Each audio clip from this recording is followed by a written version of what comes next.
So the next subtest, if you're giving the assessment to a 7 to 18-year-old, is subtest 7 rover. Now this is technically filed under the composite for visual processing or nonverbal reasoning. However, there are elements of executive function, so it's a very good test. If you're testing a young child, I tell them that I have a surprise for them and that I have a dog, and I ask if they like dogs. And then I tell them that I brought my dog, and usually the kid gets excited.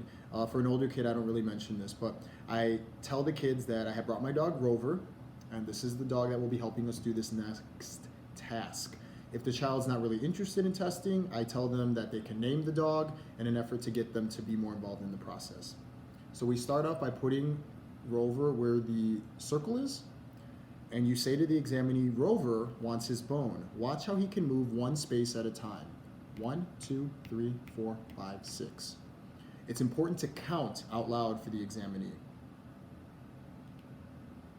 You have to tell the examinee Rover is not allowed to go into the weeds.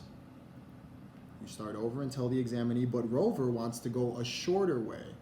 1, 2, 3, 4. You return Rover to the start and say, but an even better way is 1, 2, 3. You finish by telling the examinee on this sample question, now you move Rover to the bone in the smallest number of moves.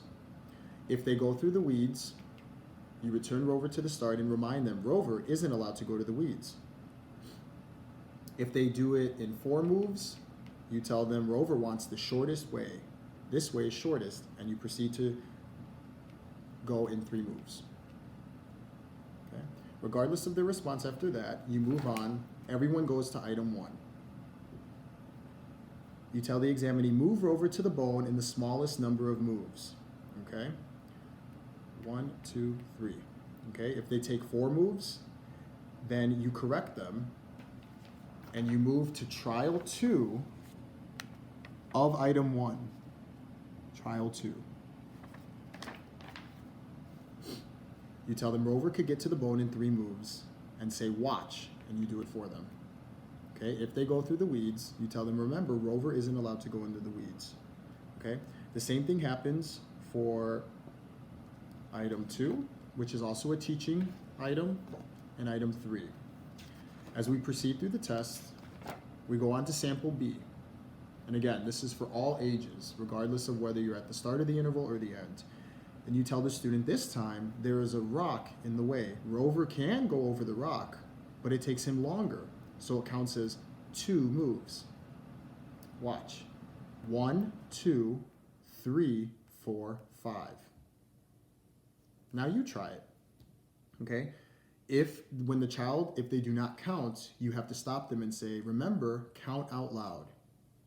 If they don't count 2 spots for the rock, you say, remember, a rock counts as 2 moves.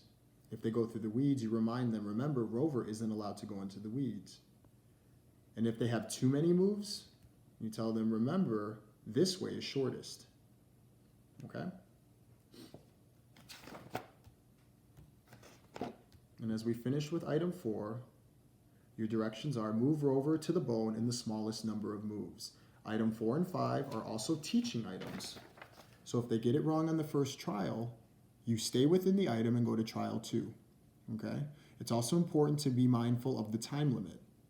Okay? You score them based on how many moves they do it in versus time, but there is a time limit.